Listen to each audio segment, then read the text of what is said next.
Olá a todos e a todas, meu nome é Gustavo Henrique, sou professor de Ciências Humanas e hoje vamos começar a falar sobre direitos humanos no Brasil. Me acompanhe aqui no slide.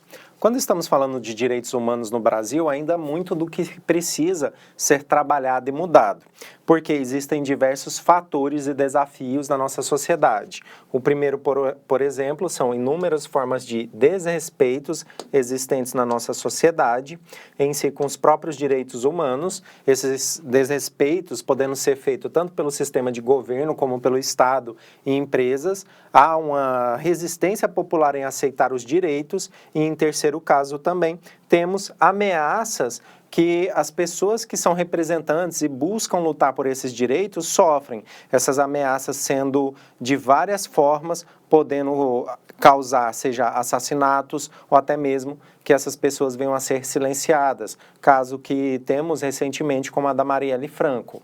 E ao longo do tempo, a gente viu que teve uma melhoria no desenvolvimento das leis no Brasil, em vários períodos históricos. De forma gradativa, teve um aperfeiçoamento em si, na garantia dos direitos humanos e dos cidadãos. Um exemplo disso é que a gente pode pegar a Constituição Federal de 1934 e depois ela evoluindo, tendo a Constituição Federal de 1988. Nesses casos também, vamos ter períodos sombrios que vão acontecer no Brasil, como, por exemplo, a própria ditadura militar, que vai fazer muitas atrocidades que vai ir contra os direitos humanos e que até hoje existem investigações em cima do que aconteceu naquele período.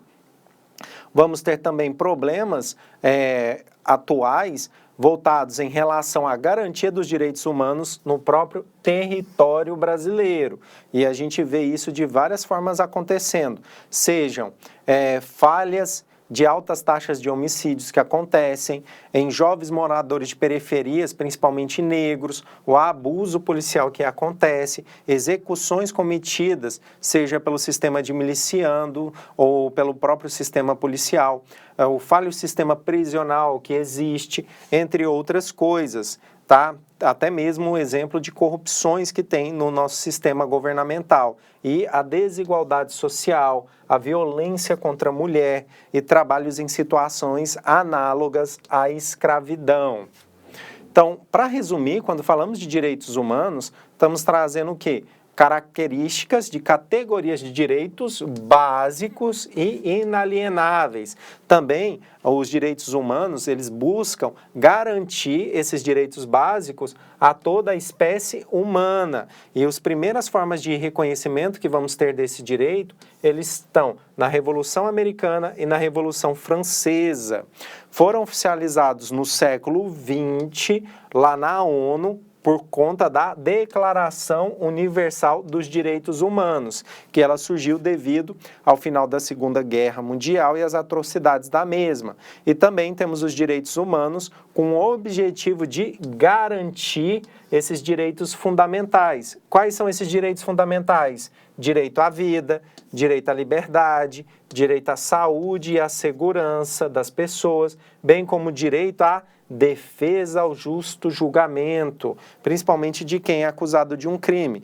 E os direitos humanos, eles são uma categoria de direitos, como acabamos de ver aqui, que se estendem a qualquer indivíduo, a qualquer ser humano, tá? Não importando a sua nacionalidade. E a democracia, ela também tem uma questão da representação política. A democracia, ela pode ser entendida, como falamos, de várias maneiras. E aqui na apostila de vocês, a gente vai destacar duas delas. Por exemplo, a democracia, ela vem com as regras institucionais. Aqui no Brasil, a gente tem o direito da participação política, inclusive a população que elege, tá, o seu presidente, e temos os detentores do poder também, ou seja, a serviço de uma minoria. Essa questão de minoria é quando a própria população eleitoral, elas na construção e no desenvolvimento do período histórico do Brasil, não tiveram tanto acesso ao próprio sistema seus de votos. E com os desenvolvimentos históricos, com vários acontecimentos, essa população foi ganhando direito. E ela começa o quê? A reivindicar cada vez mais esses direitos, principalmente para tentar, assim, buscar uma mudança de várias desigualdades sociais que foram construídas desde a consolidação do Brasil até a atualidade. Voltando aqui, e nisso busca-se muita representação política, e os detentores do poder a serviço de uma minoria, muito tempo também mantiveram a maioria da população fora do processo eleitoral. E a gente vê isso em votos de cabresto, as mulheres que não podiam ter essa participação no processo da votação em si, e como eu mencionei para vocês, em várias ações que tiveram e até mesmo acontecimentos históricos, essa realidade foi se transformando. Temos a proclamação da República em 1889 até 1945, vemos que houve um crescimento no número de eleitores. Em 1960, o índice ele tinha subido de 5% para 18%, em 1980 foi para 47%, e aí, sucessivamente, esse índice só foi aumentando. E isso mostra também não só uma questão de maior participação da população, mas um desenvolvimento da conscientização. Então, em 100 anos, se passaram para que a população pudesse participar de forma majoritária das eleições no Brasil. E essa evolução da consciência do eleitor em relação ao tempo vai comprovando que os votos dos mais pobres vão tendo mais peso. Eles vão começar a exigir mais reivindicações, principalmente nas questões de igualdade em si. Então, essa evolução, como ocorre, ela vai ir para os livros de história mostrando vários comportamentos errôneos que teve em períodos históricos da população brasileira. Um exemplo foi o processo de urbanização, que vai diminuir o comportamento errôneo que era praticado pelos coronéis. Esses coronéis que praticavam o quê? O voto do cabresto. Eles chegavam impondo para com que as pessoas que trabalhavam para ele ou que moravam em determinada cidade votassem no representante político que ele queria. E esses coronéis, muitas vezes, eles compravam esse título de coronel e tinham direito de manter um sistema de exército particular que acabava pressionando os cidadãos ou os moradores de uma determinada região. E assim, através dessa pressão, ele elegia quem ele queria. E com esse sistema de desenvolvimento de urbanização, foi começando a ter mais desenvolvimento da consciência das pessoas, porque elas começaram a ter mais acesso à informação, acesso à educação, e foi chegando mais formas de se aplicar a lei ali e de exigir essa lei, e foi diminuindo esse poder e essa pressão que os coronéis aplicavam. Voltando aqui. Vamos ter também uma evolução no desenvolvimento das regras eleitorais, que antes elas não eram secretas, elas vão começar a passar a ser. O voto vai ser numa cédula única também impressa pelo governo central. Atualmente, a gente tem a urna eletrônica, que colabora ainda mais para a fixação das regras. A gente também vai ter mudanças em várias questões, até mesmo na fixação das regras e da fiscalização na justiça eleitoral. Mas só isso não basta, ainda muita coisa precisa ser melhorada. Um exemplo disso são mudanças que devem ter ainda nas práticas de clientelistas, no qual o próprio representante político ou candidato vem exigir uma forma de compra de voto. Diz que vai entregar determinada coisa para uma família ou para uma pessoa, ou até mesmo cargos de trabalho, se ele for eleito. Então, essas práticas clientelistas, elas precisam ser ainda trabalhadas. A conscientização da população brasileira ainda precisa ser muito trabalhada sobre como essa forma de prática clientelista, ela é um sistema de corrupção. A Constituição de 1988, o poder político, deixa de ser vigiado pelos militares e passa-se para a República, que é um grande desenvolvimento e evolução nesse cenário de construção de direitos da Constituição em si, para a população.